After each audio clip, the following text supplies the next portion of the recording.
자, 오늘의 두 번째 손님을 모셔보겠습니다. 민생을 부탁해 이상민 행정안전부 장관 스튜디오에 나와 계십니다. 안녕하십니까? 어서 오십시오. 안녕하세요.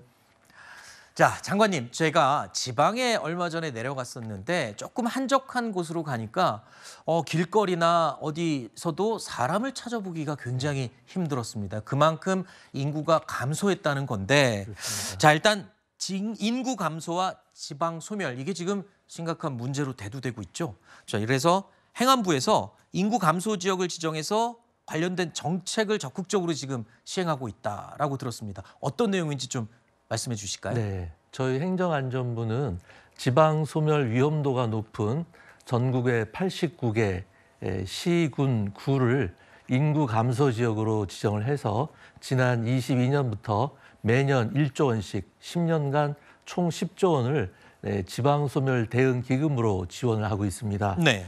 그리고 올해부터는 민간 투자와 연계해서 연 3조 원 규모의 지역 활성화 투자 펀드를 만들었는데요. 이것은 뭐냐면은 사업성은 있지만 지방에 사업체가 존재한다는 이유로 기업들이 투자를 꺼리는 지역에 네. 집중적으로 지원을 하기 위해서 만든 것입니다. 그밖에 그 인구 감소 지역에 창업을 하거나 인구 감소 지역으로 이전하는 기업에 대해서는 지방세를 비롯한 각종 세제 지원을 하는 등으로 기업이 지방에 투자하기 좋은 환경을 조성하고 있습니다. 그 외에도 지난 23년 1월에 시행된 인구 감소 지역 지원 특례법에 따라서 지난 작년 초에 인구 감소 지역 대응 기본 계획을 수립을 했습니다. 네. 여기서 지역 실정에 맞는 주거와 보육, 교육, 그다음에 의료와 같은 다양한 혜택을 지원하고 있습니다. 네. 그리고 시행 2년 차를 맞이한 고향사랑 기부금 제도도 지방 재정의 확충과 지역 경제 활성화에 크게 기여할 것으로 기대하고 있습니다. 네. 지금 인구 감소 지역 지원 특별법이 시행되고 있다, 이렇게 말씀을 해주셨는데, 지금 내용을 보면 정부에서요, 인구 감소 지역 규제 특례 확대 방안이라고 발표를 했어요. 이게 어떤 의미를 갖고 있는 건지 좀 구체적으로 설명을 해주실까요? 그 잘 아시는 바와 같이 수도권의 인구 집중과 지방의 인구 감소는 대단히 심각한 상황입니다. 네. 이런 상황에서 지역 활성화 제고를 위해서는 지역 실정에 맞는 규제에 대한 특례를 부여할 필요가 있습니다. 네. 그래서 이번 관계부처와의 그 긴밀한 협의를 통해서 기존에 36개 존재하던 특례에 더해서 정주 여건과 생활인구, 그다음에 지역경제 활성화 3대 분야에서 26개의 규제 특례를 더하게 되었습니다. 네. 그러니까 예를 들자면은 지역에 방치되어 있는 폐교를 시도 교육청에서 지자체 무상으로 양효함으로 해서 이 지자체에서는 지방 소멸 대응 사업을 위해서 다양한 목적으로 활용할 수 있도록 하고요. 네. 또 도시에서 농촌으로 유학을 가는 경우에 해당 학교에 거주하는 것은 물론이고 네.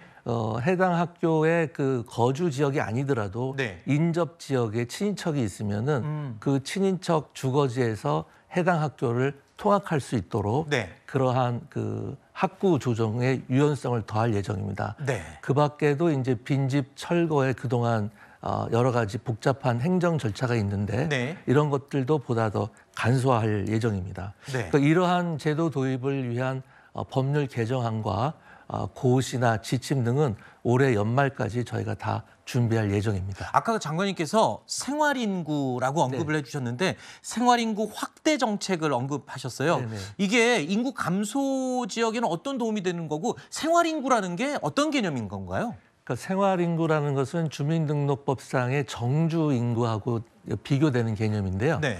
뭐냐면은 이제 그 업무와 네. 취미생활 등을 위해서 지역에 체재하면서 아하. 그 지역 경제에 도움이 되는 그러한 인구를 저희가 생활인구라는 개념으로 작년부터 도입을 했습니다. 그렇군요. 그래서 작년에는 시행 첫 해이기 때문에 7개 지역에 대해서만 생활인구 산정을 했고요. 네. 올해부터는 이제 인구 감소 지역 89개 지역 전역에 대해서 생활인구를 산정을 해서 올 1분기 그 결과를 이번 7월 중에 발표할 예정입니다. 네. 이러한 그 생활 인구가 있게 되면 성별, 연령별, 그다음에 체제 기간별 우리가 정밀한 분석을 합니다. 네. 그러면 이 분석 결과를 통해서 지자체에서는 맞춤형 정책을 시행할 수가 있습니다. 네. 예를 들자면은 숙박은 하지 않는데 관광객들이 많은 지역의 경우에는 그렇죠. 야간 관광객들을 위한 각종 테마나 시스템을 만들어주고요. 네. 그다음에 이제 업무 출장이 많은 곳에서는 워케이션 시설을 많이 만들어줌으로 인해서 네. 생활 인구를 더 많이 유입할 수가 있는 것입니다. 그래서 이러한 유용한 도구인 그 생활 인구 개념을 우리가 창업이나 신산업 육성 등에 도움이 될 수 있도록 네. 그 분석 결과를 민간에도 개방할 예정입니다. 아무래도 사람들이 북적북적이어야 사는 사람들도 도움이 되고 더 발전하는 거 아니겠습니까? 그런데 하나 궁금한 게 있습니다. 아무리 이렇게 좋은 정책을 내놓더라도 행안부 혼자 한다고 되는 게 아니잖아요. 네. 다른 부처들도 다 같이 좀 지원을 해줘야 될 텐데 그에 대한 방안도 준비가 돼 있나요? 예, 그렇습니다. 지방 소멸에 대응하기 위해서는 한 부처의 힘만으로는 될 수가 없고요. 정주 여건, 일자리, 문화, 교육 등 다양한 분야의 지원이 필요하기 때문에 지원 분야에 따른 관련 부처의 협업이 절대적으로 필요합니다. 예를 들어서 지역의 정주 여건 개선을 위해서는 국토부와 문체부 등 8개 부처가 모여서 은퇴자와 청년들의 주거를 위한 지역 활력 타운 조성을 지금 시행하고 있고요. 네. 그 밖에 이제 국토부와 농식품부 그리고 행안부가 협업 조직을 따로 만들어서 빈집 철거에 속도를 가하고 있습니다. 그 밖에 일자리 관련해서는 중기부와 합동으로 네. 지역의 그 지방기업 육성을 위해서 지역혁신 지원 사업을 추진 중에 있습니다.